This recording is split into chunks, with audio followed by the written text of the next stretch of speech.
বাংলাদেশের পাশে ভারতের রাষ্ট্র, সবসময় ভারত চায় আমাদের বাংলাদেশের উপরে দাদাগিরি করার জন্য। আমরা পরিষ্কার ভাষায় বলতে চাই, এখন থেকে আমরা ঘোষণা দিতে চাই, বাংলাদেশের উপরে আর দাদাগিরি চলবে না, ঠিক কিনা বলেন? বাংলাদেশের উপরে যারা দাদাগিরি করতে চাইবে, ওই দাদাগিরিদের যারা দালালি করবে, বাংলার মুসলমান তাদেরকে লাল কার্ড দেখাবে, ঠিক কিনা বলেন? ভারতকে আমরা সতর্ক হয়ে যাওয়ার জন্য বললাম। এই বাংলাদেশের সাথে যদি চলতে হয় সমঝোতা করে, সমীহ করে চলতে হবে, ঠিক কিনা বলেন? এরপরেই আমরা প্রতিবেশীদের হকগুলা আমরা রক্ষা করতে পারবো, না হইলে আমরা পাল্টা আঙ্গুল দেখাতে বাধ্য হবে, ঠিক কিনা বলেন? আসসালামু আলাইকুম ওয়া রাহমাতুল্লাহি ওয়া বারাকাতুহু।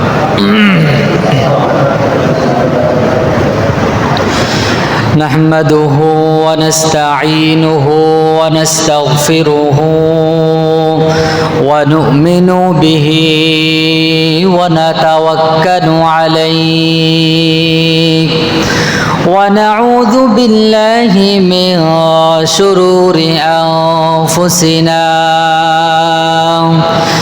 من يهد الله فلا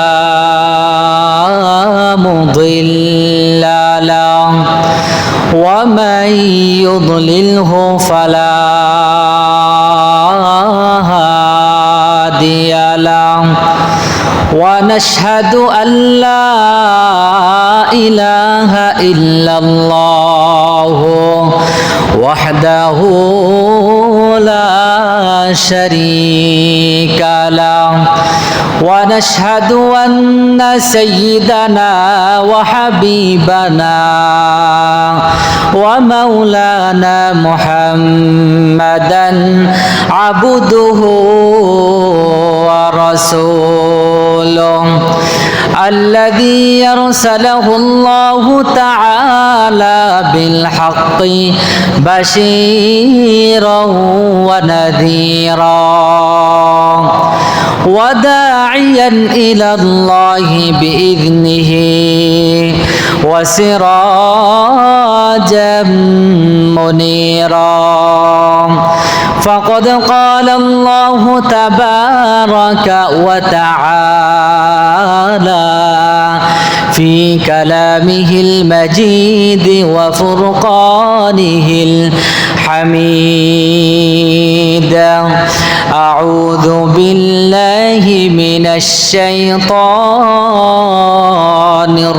الرجيم بسم الله الرحمن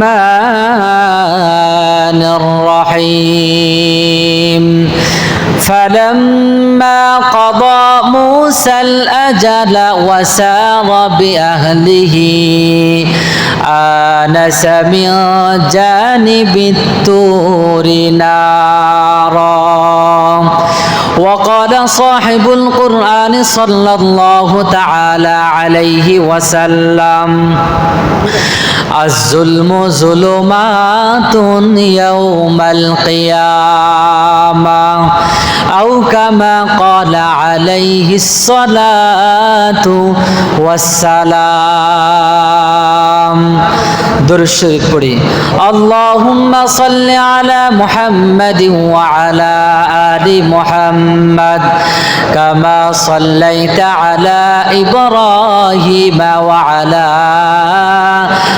آل إبراهيم إنك حميد مجيد اللهم بارك على محمد وعلى آل محمد كما باركت على إبراهيم وعلى آل إبراهيم إنك حميد مجيد लबे लबे मोहब्बत है रसूल अरबी का जन्नत की खजायन का यही बैओ सलम है जन्नत की खजायन का यही बैओ सलम है यादों में तेरी सबको बुला दो, कोई न मुझको याद रहे। यादों में तेरी सबको बुला दो, कोई न मुझको याद रहे। सब खुशियों को आग लगा दो, खाने दिल आबाद रहे। আলহামদুলিল্লাহ সুম্মা আলহামদুলিল্লাহ। ঐতিহ্যবাহী পাড়াগাঁও জামা মসজিদের সম্মানিত মুসল্লিয়ানে কারাম, দিনদার ইমানদার ভাই ও মুরব্বিয়ানে কারাম, পর্দার আড়ালে অবস্থানরত আমার শ্রদ্ধেয়া মা ও বোনেরা, সর্বপ্রথম শুকরিয়া আদায় করছি ওই মহান রব্বুল আলামিনের, যে মহান রব্বুল আলামিন অত্যন্ত দয়া করে, মায়া করে, মোহাব্বত করে, ভালোবেসে সপ্তাহের শ্রেষ্ঠ দিন জুমার দিন আল্লাহ তাআলার ঘর এই মসজিদে এসে আল্লাহ তাআলার কালাম থেকে কিছু আলোচনা শ্রবণ করার জন্য, শোনার জন্য যে মহান মালিক আমাদেরকে তৌফিক দান করেছেন, সেই মহা মালিকের দরবারে আমরা সবাই শুকরিয়া আদায় করে বলে উঠছি আলহামদুলিল্লাহ।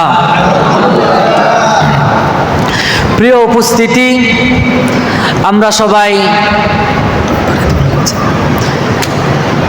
গত 2 সপ্তাহ ধরে মূসা আলাইহিস সালাম এবং ফেরাউনের ঘটনা শুরু করেছিলাম।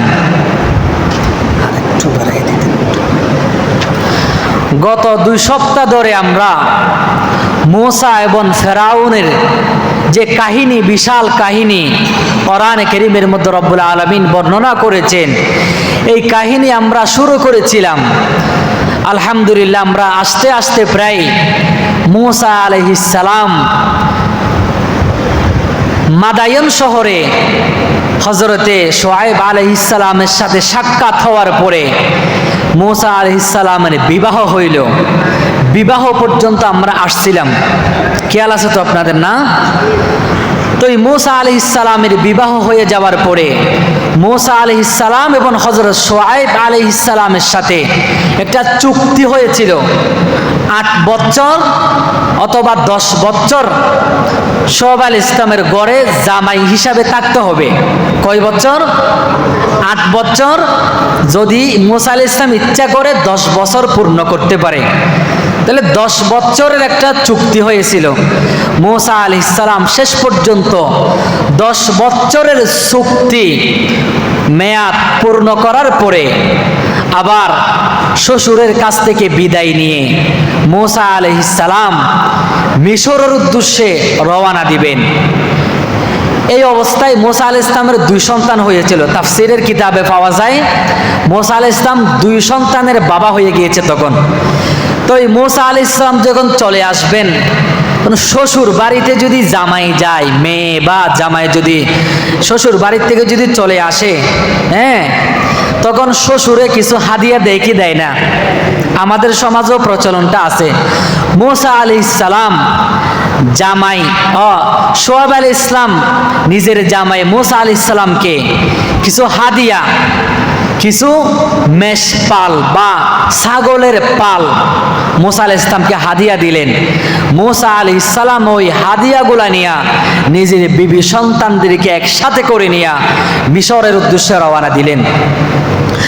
আল্লাহ রাব্বুল আলামিন কোরআনে কারীমের 28 নম্বর সূরা সূরাতুল কাসাসের 29 নম্বর আয়াতের মধ্যে রব্বুল আলামিন জানায়া দিয়েছেন, ফালাম্মা ক্বাদা মূসাল আজালা ওয়া সারা বিআহলিহি আনাসা মিন জানিবিত তুরি নারা মূসা আলাইহিস সালাম শ্বশুর বাড়ির থেকে নিজের পরিবার পরিজন নিয়ে রওনা দিয়েছেন।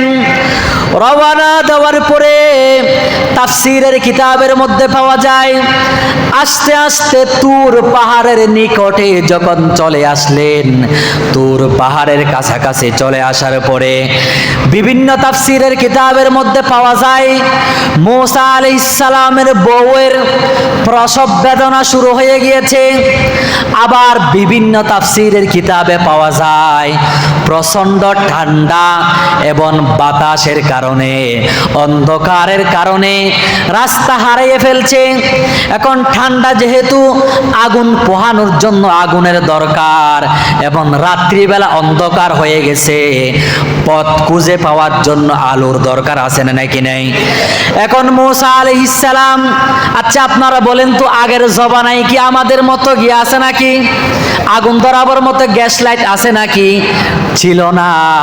এই জন্য মূসা আলাইহিস সালাম আগের জমানায় পাথরে ঘষা দিয়া আগুন ধরাইতো, আগুন জ্বালাইতো। মূসা আলাইহিস সালাম প্রাথমিকভাবে পাথরে ঘষা দিয়ে আগুন জ্বালানোর চেষ্টা করলেন, কিন্তু তিনি ব্যর্থ হলেন, আগুন জ্বালাতে তিনি পারলেন না। মূসা আলাইহিস সালাম দূরের মধ্যে দূরবর্তী জায়গার মধ্যে তাকায়া দেখলেন আগুন দেখা যায়। আগুন দেখা যাওয়ার পরে তিনি তার পরিবারকে বললেন, ক্বালা লিআহলিহিম কুসু ইন্নী আনাস্তু নারান লাআল্লি আতিকুম মিনহা বিখাবারিন আও জাযওয়াতিন মিনান নারি লাআল্লাকুম তাসতালুন। ও আমার বিবি বাচ্চারা, তোমরা এখানে বসো, এখানে অপেক্ষা করো। দূরবর্তী জায়গার মধ্যে আগুন দেখা যায়, আমি গিয়ে দেখি সেখান থেকে কিছু আগুন আনতে পারে কিনা, বা আমি পথের সন্ধান পাই কিনা দেখি, অথবা আমি আগুন আনতে পারে কিনা দেখি, যাতে তোমরা আগুন পোহাইতে পারো। মূসা আলাইহিস সালাম চলে গেলেন আগুনের জন্য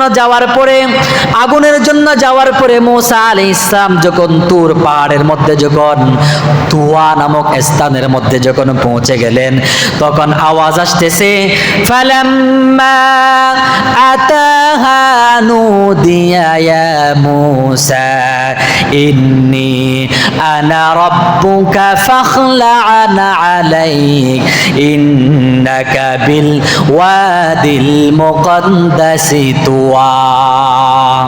মূসা আলাইহিস সালাম ওই আগুনের স্থানে যাওয়ার পরে তিনি দেখতে পেলেন সেটা আগুন নয়, আগুন থেকে আওয়াজ বের হচ্ছে, ফালাম্মা আতাহা নুদিয়া ইয়া মূসা, ও মূসা আমি হচ্ছি তোমার রব, ইন্নী আনা রাব্বুকা, আমি তোমার রব, ফাখলা'ন আলাইক, ও মূসা তুমি তুয়া নামক পবিত্র উপত্যকায় তুমি পৌঁছে গেছো, তুমি তোমার জুতা খুলে ফেলো। ফাখলা'ন আলাইক, তুমি তোমার জুতা খুলে ফেলো। কি খুলে ফেলো?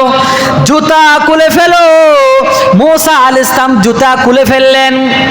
এরপরে রব্বুল আলামিন আওয়াজ দিচ্ছেন, ওয়া নাখতারতুকা ফাসতামি' লিমা ইউহা, ও মূসা আমি তোমাকে বাছাই করলাম, সিলেক্ট করলাম। কি করলাম? বাছাই করলাম। আমি তোমাকে রসুল বানালাম, তুমি আমার কথাগুলা শোনো। ফাসতামি' লিমা ইউহা, আমার কথাগুলা শোনো। তাহলে মূসা আলাইহিস সালাম সেখানে আল্লাহ তাআলার সঙ্গে কথা বলেছিলেন। কি বলেছিলেন? তুর পাহাড়ের মধ্যে মূসা আলাইহিস সালাম আল্লাহর সাথে কথা বলেছিলেন। এই জন্য তো মূসা আলাইহিস সালামকে কালিমুল্লাহ বলা হয়। কি বলা হয়? কালিমুল্লাহ কেন বলা হয়?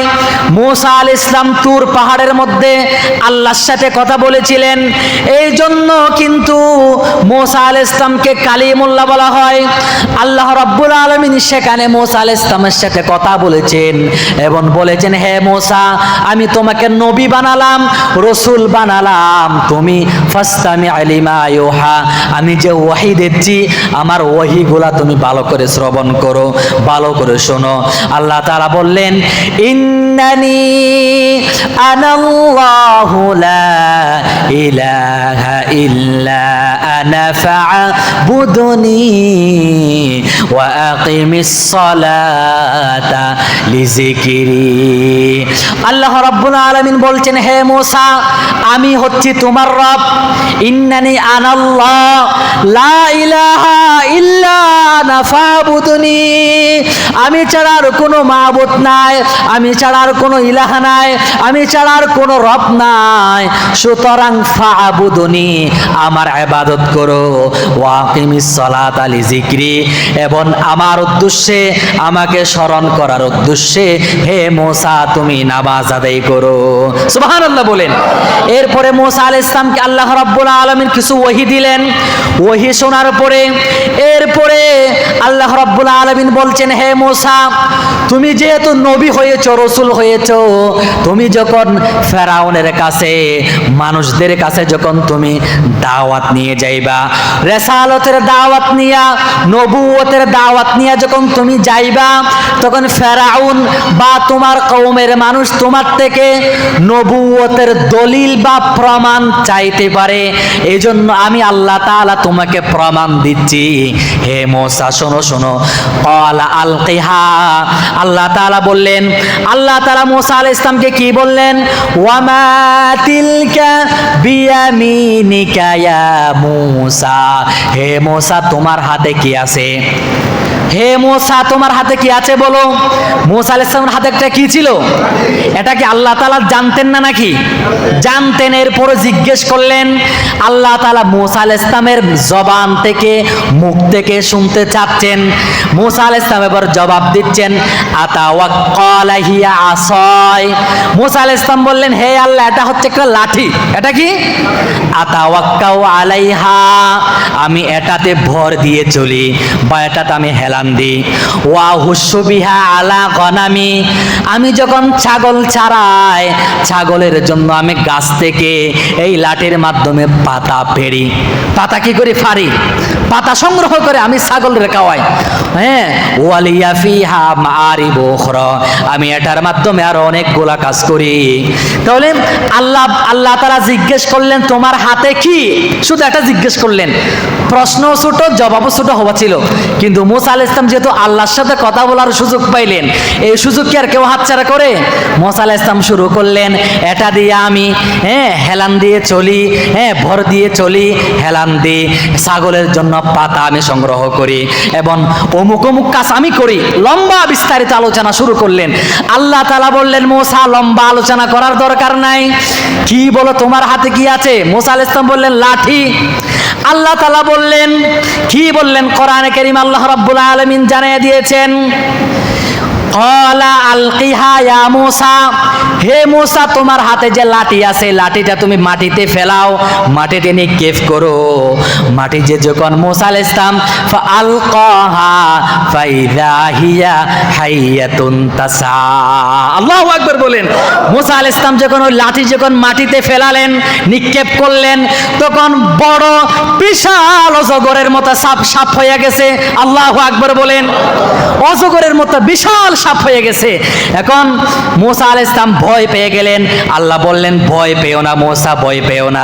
ক্বালা খুযহা ওয়ালা তাখাফ সানুঈদুহা সিরাতাহাল উলা, ভয় পেও না, ধরো।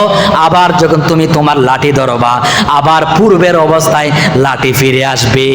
সুবহানাল্লাহ বলেন। তো এটা হচ্ছে তোমার প্রথম কি? মুআজিজা। এটা কি প্রথম মুআজিজা। মুআজিজা বলা হয় অক্ষমকারী জিনিসকে। আল্লাহ তাআলা প্রত্যেকটা নবীদেরকে মুআজিজা দিয়েছেন। মুআজিজা বলতে যেই যুগে যেই জিনিস মানুষের সৃষ্ট, মানুষের তৈরিকৃত, মেধা দ্বারা তৈরিকৃত জিনিসকে অক্ষম করে দেয়, ওই জিনিসটাকে মুআজিজা বলে। এখন প্রথম মুআজিজা হচ্ছে লাঠি মাটিতে নিক্ষেপ করলে কি হয়ে যায়? সাপ হয়ে যায়। দ্বিতীয় নম্বর মুআজিজা, আল্লাহ তাআলা বললেন, হে মূসা, আল্লাহ তাআলা সূরাতুত তাহার মধ্যে বলে দিয়েছেন, ওয়াদমুম ইয়াদাকা ইলা জানাহিকা তাখরুজ বাইদা মিন গায়রি সু। আল্লাহ তাআলা বলেছেন, হে মূসা তোমার হাত বগলের ভিতরে ঢুকায়া দাও। আচ্ছা, আমাদের হাত যখন আমরা বগলের ভিতরে ঢুকায়া দিব, কি বের হয়? কিছু বের হয় না, বরং আরো গন্ধ বের হবে। কি বের হবে? হ্যাঁ, আমাদের হাত যদি আমরা বগলের ভিতরে বগলের নিচে যদি ঢুকায়া দিই, গন্ধ বের হবে। কিন্তু আল্লাহ রাব্বুল আলামিন মূসা আলাইহিস সালামকে বললেন, হে মূসা, তুমি তোমার হাত বগলের নিচে ঢুকায়া দাও। মূসা আলাইহিস সালামকে আল্লাহ বললেন, আবার তুমি তোমার হাত বের করো, এভাবে দেখাও। মূসা আলাইহিস সালাম বগলের নিচ থেকে হাত যখন বের করলেন, হাত থেকে বাল্বের মতো আলো বের হয়। সুবহানাল্লাহ বলেন। আল্লাহ তাআলা বললেন, হে মূসা, এটা হচ্ছে তোমার দ্বিতীয় মুজিজা। এই আল্লাহ তাআলা এরপরে বললেন, ফাযালিকা বুরহানানি মির রাব্বিকা ইলা ফিরআউনা ওয়া কওমি। এই দুইটা হচ্ছে আমি তোমার প্রমাণ দিলাম, দলিল দিলাম নবুয়তের। এই দুইটা প্রমাণ নিয়ে তুমি ফেরাউনের কাছে দাওয়াত নিয়ে যাও। অন্য জায়গার ভিতরে রব্বুল আলামিন বলছেন, ইযহাব ইলা ফিরআউনা ইন্নাহু তাগা।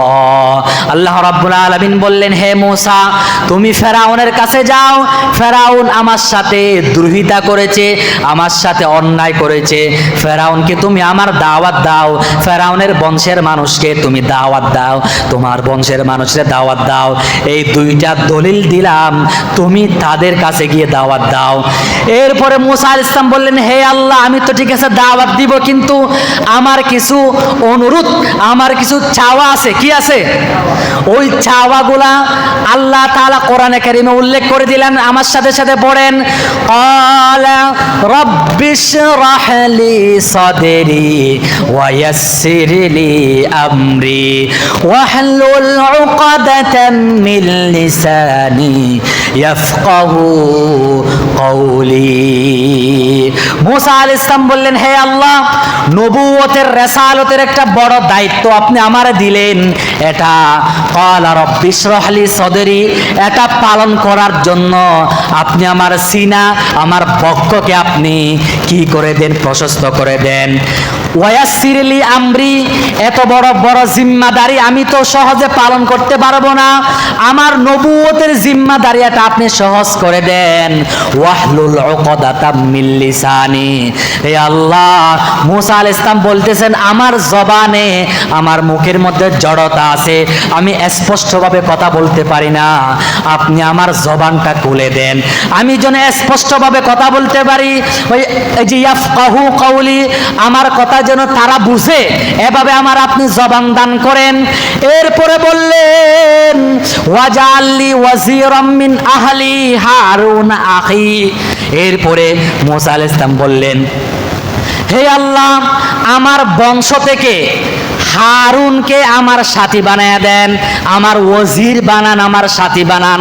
কেননা হারুনের জবান বেশি চলে। হারুনের জবান বেশি চলে, কথায় পটু।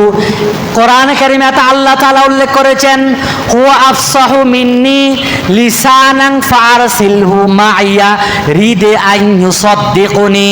আল্লাহ হারুনের জবানটা বেশি চলে, সুন্দরভাবে গুছিয়ে কথা বলতে পারে। হারুন, আমার ভাই হারুন, আপনি হারুনকেও নবুয়ত দিয়া দেন, নবুয়ত দিয়া হারুনকে আপনি আমার সাথী বানায়া দেন। আল্লাহ রাব্বুল আলামিন এই প্রত্যেকটা দোয়া আল্লাহ কবুল করলেন। সুবহানাল্লাহ বলেন। এরপরে মূসা আলাইহিস সালাম ফেরাউনের কাছে দাওয়াত নিয়ে আসলেন। ফেরাউনের কাছে যে দাওয়াত নিয়ে এসে মূসা আলাইহিস সালাম এবং হারুন আলাইহিস সালাম বললেন, ওয়াকালা মূসা ইয়া ফিরআউনু ইন্নী রাসূলুম মির রাব্বিল আলামিন। মূসা আলাইহিস সালাম ফেরাউনের কাছে আসার পরে বললেন, হে ফেরাউন, ও ফেরাউন, আমি কিন্তু আগের মূসা না, আগের সাধারণ মূসা আমি কিন্তু না। আমার আল্লাহ তাআলা রসুল বানিয়েছেন, আমার আল্লাহ তাআলা নবী বানিয়েছেন। এখন আমি আল্লাহর পক্ষ থেকে প্রেরিত রসুল। আমি তোমার দাওয়াত দিচ্ছি, তুমি আমার দাওয়াত গ্রহণ করে নাও, তুমি আমার দাওয়াত কবুল করে নাও, আল্লাহর উপরে বিশ্বাস আনো এবং আমাকে রসুল হিসাবে, নবী হিসাবে তুমি মেনে নাও। ওই কথা বলার পরে এখন ফেরাউন কি বললেন জানেন? আচ্ছা, ফেরাউন কি এই কথা বলার পরে মূসা আলাইহিস সালামকে ফুলের তোড়া দিয়ে গ্রহণ করে নিছে নাকি? হ্যাঁ, নাকি গ্রহণ করে নিছে? গ্রহণ করেন নাই। ফেরাউন মুখ বেষ্টি দিয়ে বলতেছেন, এতদিন পর্যন্ত কোথায় পালিয়েছিলে, কোথাও চলে গেছিলে, আর এতদিন পরে এসে হুট করে বলতেছিস তুই নাকি রব্বুল আলামিনের পক্ষ থেকে রসুল হয়ে এসিস। কিসের রব্বুল আলামিন? আমি না রব্বুল আলামিন। এই মিশর এটা আমার এলাকা, আমার মাধ্যমে শাসিত হয়, আমার শাসিত মিশর এলাকা। এখানে আবার কিসের তোর রব্বুল আলামিন? আমি হচ্ছি আনা রব্বুকুমুল আলা। ফেরাউন কি বলে? আমি হচ্ছি বড় রব, আমার উপর আর কোনো রব নাই। নাউজুবিল্লাহ বলেন। এরপরে মূসা আলাইহিস সালাম বললেন, قال رب السماوات والأرض وما بينهما إن كنتم موقنين। মূসা আলাইহিস সালাম বললেন, হে ফেরাউন, তুমি যে রব রব দাবি করতেছো, আমার আল্লাহ তোমার মতো এরকম ফাঁসার রব না। আমার আল্লাহ হচ্ছে আসমান এবং জমিনের মধ্যে যা আছে, আসমান জমিনের মাঝখানে যা আছে সব কিছুর রব হচ্ছে আমার আল্লাহ। ঠিক কিনা বলেন? এরপরে ফেরাউন তো রেগে বেগে আগুন। ফেরাউন তার আশপাশে যা আছে মন্ত্রীবর্গ সভাসদ যারা আছে তাদেরকে বললেন, ক্বালা লিমান হাওলাহু আলা তাসতামিউন, হে শুনছো তোমরা? এই শুনছো মূসা কি বলতেছে? তোমরা শুনতেছো? সে নাকি রব্বুল আলামিনের দাওয়াত নিয়ে আসছে, তোমরা কি শুনতেছো? এরপরে এখন ফেরাউন কি বলতেছেন জানেন? ফেরাউন বলতেছে, এটা রসুল মসুল কিছু না, এই মূসা পাগল হয়ে গেছে। কি হয়ে গেছে? পাগল হয়ে গেছে। এখন কি বললেন? মূসা আলাইহিস সালাম দাওয়াত দিতে আসলেন, এখন ফেরাউন বলতেছে পাগল। তাহলে এটা ফেরাউনের স্বভাব। এরপরে ফেরাউনের ক্যারেক্টার লালন করা, যুগে যুগে যারা কি আসবে, স্বৈর শাসক যারা আসবে, ওদেরকেও যখন উলামায়ে কেরামরা দায়ী যারা আছে দ্বীনের দায়ীরা যখন তাদেরকে দাওয়াত দিবেন, তখন তারা ক্ষমতার চেয়ার রক্ষা করার জন্য, ক্ষমতাকে টিকিয়ে রাখার জন্য, তখন তারা দ্বীনের দায়ীদেরকে, আলেমদেরকে জঙ্গিবাদ এবং মৌলবাদী বলে টিটকারি করে। ঠিক কিনা বলেন? তাহলে আগেরটাই ছিল পাগল বলা, ইন্নাকা লামাজনুন, এটা ছিল ফেরাউনের ক্যারেক্টার, যে ফেরাউনের চরিত্র। আবার ফেরাউনের ক্যারেক্টার, ফেরাউনের চরিত্র যারা লালন করে তাদের কথা হচ্ছে দ্বীনকে থামিয়ে দেওয়ার জন্য, ইসলামকে থামিয়ে দেওয়ার জন্য তারা কি বলে? দ্বীনের দায়ীদেরকে তোমরা জঙ্গি, মৌলবাদ, অমুক অমুক ঠেক লাগায়া মানুষদের দাওয়াত তারা বন্ধ করে দিতে চায়। কিন্তু আপনারা বলেন তো, এই যে পাগল, তারপরে ফেরাউনের ধমকি হুমকি শোনার পরে মূসা আলাইহিস সালাম কি থেমে গিয়েছিলেন? বাড়িতে ঢুকে গিয়েছিলেন? না, মূসা আলাইহিস সালাম এগিয়ে গিয়েছিলেন। আল্লাহ মূসা আলাইহিস সালামকে সফলতা দিয়েছিলেন। এরকম ভাবে যুগে যুগে ইসলামের দাওয়াত দিতে গেলে বাধা আসবে, কিন্তু ওই বাধাকে উপেক্ষা করে বাধা ডিঙ্গিয়ে এগিয়ে যাওয়ার পরে দাওয়াত যখন আপনি চালিয়ে যাবেন, আল্লাহ ইসলামের বিজয় দিয়ে দিবেন। ঠিক কিনা বলেন? বলে আসেন আপনারা। এরপরে এখন ফেরাউনকে রবের পরিচয় দিচ্ছে। আবার মূসা আলাইহিস সালাম বলতেছেন, قال رب المشرق والمغرب وما بينهما إن كنتم تعقلون। এরপর বললেন, হে ফেরাউন, আমার রব হচ্ছে পূর্ব দিগন্ত থেকে শুরু করে পশ্চিম দিগন্ত পর্যন্ত যা আছে সব কিছুর রব হচ্ছে আমার আল্লাহ। ক্বালা রাব্বুকুম ওয়া রাব্বু আবাইকুমুল আউয়ালিন, আমার আল্লাহ হচ্ছে তোমার রব এবং তোমার পূর্ববর্তী বাপ দাদা যারা ছিল সবার রব হচ্ছে আমার আল্লাহ। সুবহানাল্লাহ বলেন। এরপরে এখন ফেরাউন আর কিছু করতে না পারে কি বলতেছেন জানেন? ফেরাউন বলতেছেন, ক্বালা লাইনিত্তাখাযতা ইলাহান গায়রি লাআজআলান্নাকা মিনাল মাসজুনিন। তখন বললেন, এ মূসা, তুমি যদি আমার কথা না শোনো, লাআজআলান্নাকা মিনাল মাসজুনিন, এটা আমার কথা না, আল্লাহর কথা। লাআজআলান্নাকা মিনাল মাসজুনিন, তুমি যদি আমার কথা না শোনো তাহলে আমি তোমাকে কয়েদ করব। কয়েদখানায় আমি তোমার বন্দি করব। সহজ অর্থ হচ্ছে আমি তোমার জেলখানায় ঢুকাবো। কিসে ঢুকাবো?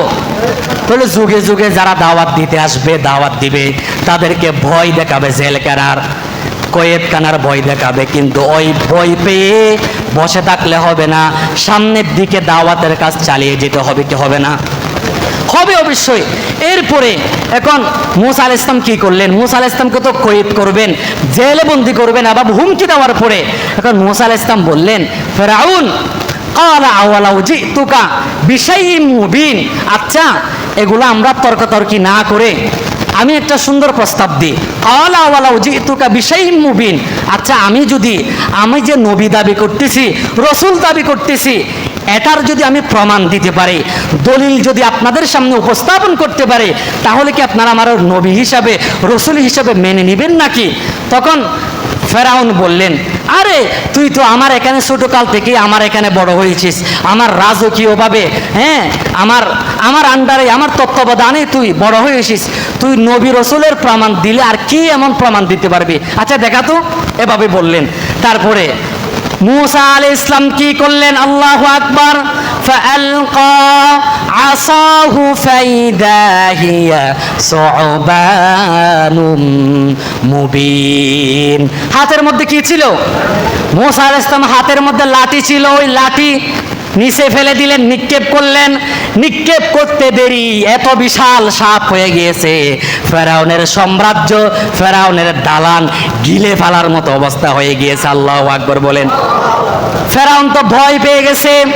এরপরে মূসা আলাইহিস সালাম আবার নিজের হাত বগলের নিচে ঢুকাইয়া দিলেন। ঢুকাইয়া দেওয়ার পরে বের করলেন। বের করার পর আলো বের হচ্ছে, লাইট থেকে যেরকম আলো বের হয়, সূর্যের মতো আলো বের হচ্ছে। আল্লাহু আকবার। এখন ফেরাউন তো অবাক হয়ে গেছে। ফেরাউন বলতেছে, সত্যি তো, হে তো নবী মনে হয়, কি করা যায়, কি করা যায়? এখন তার সভাসদ যারা আছে, তার মন্ত্রী পরিষদ যারা আছে, তাদের থেকে এখন পরামর্শ নিচ্ছেন। কি নিচ্ছেন? পরামর্শ নিচ্ছেন। ক্বালা লিল মালাই হাওলাহু ইন্না হাযা লাসাহিরুন আলিম। তার মন্ত্রী পরিষদ যারা আছে তাদের থেকে পরামর্শ নিচ্ছেন। প্রথমে কি বলছেন? যখন এগুলা দেখাইলেন, হ্যাঁ, দেখানো যখন শেষ, তখন ফেরাউন এরপরও নিজের ক্ষমতা টিকিয়ে রাখার জন্য ইন্না হাযা লাসাহিরুন আলিম, তার মানুষদেরকে, মন্ত্রী পরিষদ এবং এলাকার মানুষদেরকে বলতেছে, এই মূসা জাদুকর, হ্যাঁ, কয়েক বছর কোন জায়গায় থাকছে জানি না, সেখান থেকে জাদু শিখে এসে আমাদেরকে জাদু দেখাচ্ছে। নাউজুবিল্লাহ বলেন।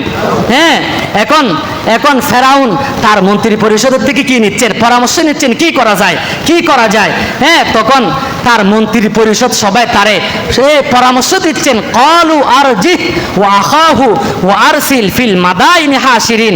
হে ফেরাউন, আপনি মূসাকে এবং তার ভাইকে একটু সময় দেন। হ্যাঁ, আমরাও আমাদের সংসদের আন্ডারে বা আমাদের আন্ডারে অভিজ্ঞ জাদুঘর আছে, ওই জাদুঘরদেরকে যখন আমরা নিয়ে আসব, ওই জাদুঘররা মূসার জাদুকে প্রতিহত করতে পারবে। নাউজুবিল্লাহ বলেন। এখন দিন তারিখ ঠিক করা হলো, জাদুঘরদেরকে খবর দেওয়া হলো।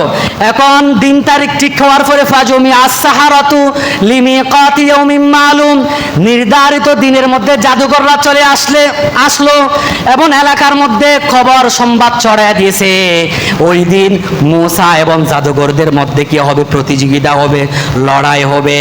দেশের মানুষ সবাই সেখানে আসবা, দেশের মানুষ সবাই সেখানে জড়ো হইবা। এখন লক্ষ লক্ষ মানুষ সেই ময়দানের মধ্যে জমা হয়ে গিয়েছে, একত্রিত হয়ে গিয়েছে। এরপরে ওই যে ফেরাউনের জাদুঘররা ফেরাউনকে বলতেছে, ও ফেরাউন, ফালাম্মা জা আস-সাহারাতু ক্বালু লিফিরাউনা আইন্না লানা লাআজরান ইন কুন্না নাহনুল গালিবিন। ও ফেরাউন, আমরা তো অবশ্যই মূসার উপরে বিজয় লাভ করব, আমরা তো অবশ্যই মূসার উপরে বিজয় লাভ করব। হ্যাঁ, আমরা যখন বিজয় হব, আপনি আমাদেরকে কি পুরস্কার দিবেন? ওই কথা বলার পরে ফেরাউন বললেন, আমি তোমাদেরকে পুরস্কৃত করব। ক্বালা নাআম, হ্যাঁ, আমি অবশ্যই তোমাদেরকে পুরস্কৃত করব। তোমরা আমার কাছের লোক হইবা। কি হবা? আচ্ছা, রাজা বাদশার কাছের লোক হওয়া কি এত সহজ? হ্যাঁ, রাজা বাদশার কাছের লোক হতে পারলেই, যেমন সরকারি কর্মকর্তার গাড়ি চালক হলে যদি 1200 কোটি টাকার মালিক হওয়া যায়, হ্যাঁ, সরকারের যদি পিয়ন হওয়ার পরে যদি 400 কোটি টাকার যদি মালিক হওয়া যায়, তাহলে রাজা বাদশার যিনি কাছের লোক হবেন তিনি কত ফায়দা বা উপকৃত হবেন চিন্তা করে দেখেন। তাহলে ফেরাউন বললেন, তোমরা আমার কাছের লোক হবা। এখন সবাই জাদু দেখানোর জন্য জাদুঘররা সেখানে চলে গেল, লক্ষ লক্ষ মানুষ কি চলে আসলেন। এরপরে মূসা আলাইহিস সালাম জাদুঘরদেরকে বললেন, হে জাদুঘররা, এখন প্রথমে তোমরা দেখাইবা নাকি আমি দেখাইব? মুসা আলাইহিস সালাম বললেন, হে জাদুকররা, তোমরা কি দেখাইবা তাড়াতাড়ি দেখাও। এখন জাদুকরদের হাতের মধ্যে কি ছিল? রশি এবং কিছু লাঠি ছিল, রশি এবং লাঠি ছিল। ওই রশি এবং লাঠিগুলা তারা জমিনের মধ্যে নিক্ষেপ করলেন। জমিনের মধ্যে নিক্ষেপ করার সাথে সাথে জাদুর প্রভাবের কারণে সবগুলা রশি সাফ হয়ে গেছে। সবগুলা কি হয়ে গেছে? এখন হাজার হাজার জাদুঘর আসছে, হাজার হাজার জাদুঘররা রশি এবং লাঠি ফেলছিল। লাঠি ফেলার পরে এখন এগুলা মুসা আলাইহিস সালামের দিকে তেড়ে আসতেছে, মুসা আলাইহিস সালামের দিকে আসতেছে। এখন মুসা আলাইহিস সালামকে আল্লাহ তাআলা বলে দিলেন, হে মুসা, তোমার হাতে যে লাঠি আছে, ভয় পেও না, ওয়ালা তাখাফ ওয়ালা তাহজান, তুমি ভয় পেও না, টেনশন করো না, তোমার হাতের লাঠি তুমি ফেলাও। ওই সমস্ত হাজার হাজার সাপের তুলনায় তোমার লাঠি আজকে বড় ভূমিকা পালন করবে। এরপরে মুসা আলাইহিস সালাম যখন লাঠি ফেলালেন, তখন আল্লাহু আকবার, তাফসীরের কিতাবের মধ্যে পাওয়া যায় এমন সাপ হয়েছে মুসা আলাইহিস সালামের লাঠিটা, এক গালের এক চোয়াল এই যে আকাশের উপরে, আরেক চোয়াল জমিনের নিচে। আল্লাহু আকবার বলেন। জাদুকররা সবাই এই অবস্থা দেখে অবাক হয়ে গিয়েছে। জাদুকররা বলতেছে, এটা জাদু নয়, মুসা জাদুকর নয়, এটা অবশ্যই রব্বুল আলামিনের কেরামতি কুদরতি। এই কথা বলার পরে জাদুকররা চিন্তা ভাবনা না করে ফেরাউনের পক্ষ ছেড়ে দিয়া জাদুকররা সবাই মুসা আলাইহিস সালামের সামনে সিজদার মধ্যে পড়ে গেলেন এবং বললেন, হে মুসা, রব্বি মুসা ওয়া হারুন, হে মুসা, আমরা তোমার এবং তোমার ভাইয়ের রব আল্লাহর উপরে আমরা ঈমান আনলাম। সুবহানাল্লাহ বলেন। আল্লাহু আকবার। তাহলে এভাবে জাদুকররাও শেষ পর্যন্ত মুসা আলাইহিস সালামের পক্ষে চলে আসলেন।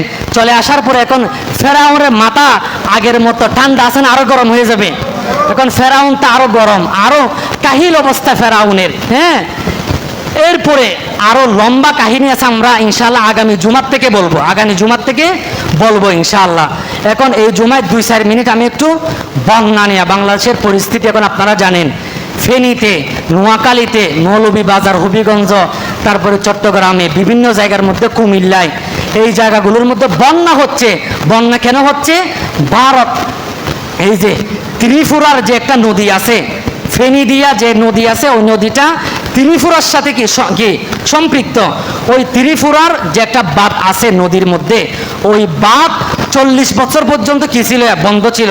40 বছর পরে ভারত বাংলাদেশকে কোনো সতর্কতা করা ছাড়া, কোনো আগাম বার্তা দেওয়া ছাড়া, কোনো কিছু না বইলাই রাতের বেলা তারা সে বাঁধ খুলে দিয়েছে। খুলে দেওয়ার কারণে এবং সাথে সাথে প্রচণ্ড বৃষ্টি বাংলাদেশে হচ্ছে। এগুলার কারণে বাংলাদেশের বিভিন্ন জায়গার মধ্যে বন্যায় প্লাবিত এমন জায়গা, এমন গ্রাম আমরা দেখতে পাচ্ছি, শুনতে পাচ্ছি খবর।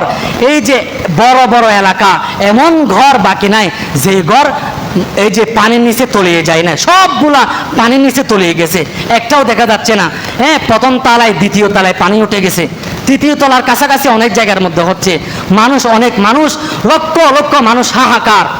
অথচ এই যে ভারত রাষ্ট্র, এটা সবসময় আমাদেরকে বলে বন্ধু রাষ্ট্র, কিন্তু না, ভারত ইহুদি, খ্রিস্টান, বেঈমান, কাফেররা কখনো মুসলমানদের বন্ধু হতে পারে না, কখনো মুসলমানদের বন্ধু হতে পারে না। কাফের মুশরিকরা সবসময় মুসলমানদের কি শত্রু। এই যে ভারত যে আমাদের শত্রু, এটা আমাদের মাথায় গেঁথে রাখতে হবে। ভারত আমাদের শত্রু, তারা আমাদেরকে সবসময় চায় আমাদেরকে ধ্বংস করতে, তারা সবসময় চায় আমাদেরকে কি করতে? শাসন করতে। অথচ আমি আপনাদেরকে উদাহরণ দিই, এই যে মালয়েশিয়া রাষ্ট্র, মালয়েশিয়া বড় রাষ্ট্র না, ধনী রাষ্ট্র না? এই যে মালয়েশিয়ার পাশে যে রাষ্ট্রগুলো আছে, কি রাষ্ট্র আছে আপনারা বলেন তো? মালয়েশিয়ার পাশে এই যে সিঙ্গাপুর আছে, সিঙ্গাপুর মালয়েশিয়ার পাশে। তাহলে সিঙ্গাপুর এটাও অনেক বড় রাষ্ট্র, কিন্তু মালয়েশিয়ার মতো প্রভাবশালী না। সিঙ্গাপুরের চতুর্দিকে কি? নদী, সাগরগুলা নোনা পানি। তো সিঙ্গাপুর মিঠা পানি সংগ্রহ করে থেকে মালয়েশিয়া থেকে মালয়েশিয়া যদি সিঙ্গাপুরকে যদি মিঠা পানি না দেয়, তাহলে সিঙ্গাপুরের মানুষ মিঠা পানি খেতে পারবে না। অথচ দেখেন চাইলেই মালয়েশিয়ার মতো এই রাষ্ট্র, প্রভাবশালী রাষ্ট্র, সিঙ্গাপুরে পানি না দিয়া তারা জুলুম করতে পারতো, কিন্তু তারা মুসলমান রাষ্ট্র, তারা মুসলমানদের উপরে বা মানুষের উপরে জুলুম করবে, প্রতিবেশী রাষ্ট্রের উপরে জুলুম করবে, ইসলাম তাদেরকে শিক্ষা দেয় নাই। এরকম ইন্দোনেশিয়া একটা কি আছে, রাষ্ট্র আছে, ইন্দোনেশিয়া রাষ্ট্রের পাশে হচ্ছে শ্রীলঙ্কা। শ্রীলঙ্কাও কিন্তু এত উন্নত রাষ্ট্র না। হ্যাঁ, ইন্দোনেশিয়া বড় রাষ্ট্র, এই রাষ্ট্রও কিন্তু কোনোদিন এই শ্রীলঙ্কাকে কোনোদিন জুলুম করে নাই। এরকম কাফের রাষ্ট্র দেখেন, এই যে আমেরিকার পাশে হচ্ছে, আমেরিকার পাশে একটা রাষ্ট্র আছে, রাষ্ট্রের নাম আমি ভুলে গেছি, এই মেক্সিকো মনে হয়, মেক্সিকো।